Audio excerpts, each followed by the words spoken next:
स्वास्थ्य मंत्री बन्ना गुप्ता ने आज सरकारी स्वास्थ्य व्यवस्था पर भरोसा दिखाई है और अपने हर्निया के ऑपरेशन के लिए रिम्स में एडमिट हुए हैं। उनका गुरुवार को हर्निया का सफल ऑपरेशन किया गया। चिकित्सकों की टीम ने सुबह में उनका ऑपरेशन किया। स्वास्थ्य मंत्री खुद जिले में स्वास्थ्य व्यवस्था को सुधारने के लिए लगे हुए हैं। आज जब वीआईपी कल्चर में आमतौर पर किसी बड़े प्राइवेट अस्पताल में इलाज कराया जाता है, ऐसे में उन्होंने सरकार की व्यवस्था पर विश्वास जताते हुए खुद अपने हर्निया का इलाज सरकारी अस्पताल रिम्स में कराया है।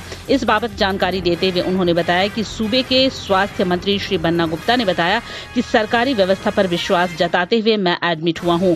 मेरा हर्निया का ऑपरेशन होना है। मुझे रिम्स के चिकित्सकों पर पूरा यकीन है और ये यकीन आम लोगों को भी हो, इसलिए मैंने ये कदम उठाया है। स्वास्थ्य मंत्री श्री बन्ना गुप्ता का पूरा टेस्ट किया गया है। रिपोर्ट नॉर्मल है। फिलहाल वे रिम्स के पेइंग वार्ड में रूम नंबर 18A में भर्ती हैं। पिला वाले घरों को रोशन तो करते ही हैं, बच्चों का भविष्य भी संवारते हैं।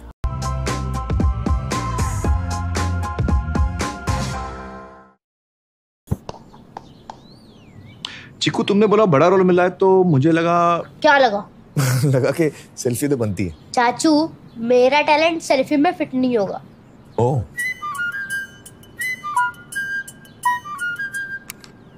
सेल्फी में तो फिट हो गया, गाड़ी में फिट होगा। 105 degree super wide selfie on Vivo V19। लोगों के घर में झांक ना छोड़िए मखीजा, तू भी अपने घर में सेफ पेंटिंग करा ले। शूटिंग के लायक होगा तेरा घर। Asian paints safe painting service. Missed call दें 80504 80504 पे। वाह।